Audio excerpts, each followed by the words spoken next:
คือสภาพแคนยอนตอนไม่มีน้ำครับวันนี้มาซันเซ็ตกับลูกค้ามาเลพักอยู่ในเมืองนะครับขอตัวทีครับมาจากสิงคโปร์ปกติถ้าเวลาที่เคยบอกว่าบ่ายไม่มีน้ำมันจะเป็นแบบนี้นะครับแคนยอนจะอยู่สภาพนี้นะฮะแคนยอนจะไม่มีน้ำจะเข้ามาได้อันนี้เดินเข้ามานะไม่ได้พายเรือเข้ามาเหนื่อยเลยช่วงนี้แนะนำให้เป็นเช้านะฮะถ้ามาตอนบ่ายจะเจอสภาพแบบนี้นะฮะโครงกลางก็เข้าไม่ได้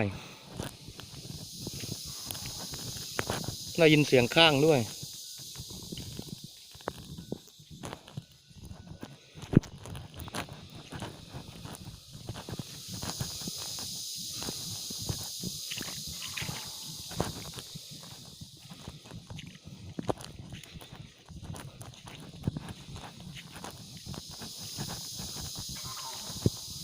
มีก้างด้วยครับส่งเสียงดังอยู่